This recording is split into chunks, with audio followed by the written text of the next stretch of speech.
Down at the docks. Peep! Everyone sure looks busy today, thought Thomas. He was on a hill overlooking the Brandham docks. From above the busy harbor, Thomas could look down and see all of the other engines working hard. Maybe I can do something to help. And down he went. When Thomas arrived at the docks, the other engines were busting around. Everyone was working hard to prepare for the Ocean Life exhibit, which was coming to the island of Sodor. James and Cranky, the crane, were busy unloading a big shipment of ocean plants. The plants would be put in the fish tanks to make the fish feel at home. Can I help? Asked Thomas. Oh, little Thomas, an engine like me doesn't need help, said James. Thomas chugged over to where Harvey was moving a bunch of small crates. Keep back, little Thomas. These crates are full of all the empty fish tanks and they are very fragile, said Harvey. We don't need you to be breaking anything. As Thomas moved off, he noticed two cars coupled to Salty on the track. He had never seen cars like this before. They were large and Thomas could see through their sides. They were full of water. A big octopus was swimming in the rear car. Thomas was amazed. Then he pulled up to the front car. It had a huge shark in it. The shark looked at Thomas and opened his mouth. He had rows of big, scary teeth. Look at that, Thomas gasped and hurried up to find Salty.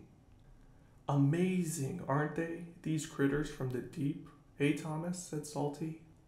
Where are they from, Salty? Thomas asked excitedly. Where are they going? They're off to an ocean show in Tidmouth. It sure is fun having them here, don't you think? Answered Salty with a smile. I can't wait to tell Percy about them, thought Thomas. Maybe we can see them in Tidmouth.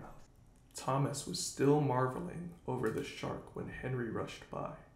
Out of the way, I'm in a hurry, Henry whistled. Don't fret, Thomas, said Salty. Little engines can be mighty handy at times. Thanks, Salty, peeped Thomas sadly. Maybe there's something I can do back at the station. Just as Thomas was leaving the docks, Percy came chugging up, working hard, pulling the afternoon mail. Percy, you've got to take a look at the cars that Salty is... Thomas started. Not now, Thomas, Percy interrupted. I need to deliver this mail right on time, and he hurried past. Percy passed Salty and then looked up and saw a huge shark looking right at him. Yikes, he tooted loudly and rushed forward. Percy was so surprised and so scared that he didn't look where he was going. Henry was stopped ahead of him on the same track. He was waiting for Harvey to cross with his fragile load. Percy ran right into Henry, pushing him up the track, right toward Harvey's cargo of fish tanks. Watch out, Harvey, tooted Henry. Harvey looked back, saw Henry rushing at him, and went full steam ahead. Too late. Crash! Henry crashed into Harvey's freight car. Harvey's freight car tipped off the track, and the coupling snapped. Harvey, still at full steam, rushed forward. He ran right into James. James was pushed off the track, which startled Cranky. Cranky let go of the crate he was carrying. The crate fell right onto James and burst, covering him with seaweed.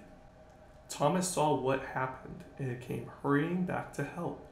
His smaller size made it easy for him to fit between all the bumped engines and broken crates.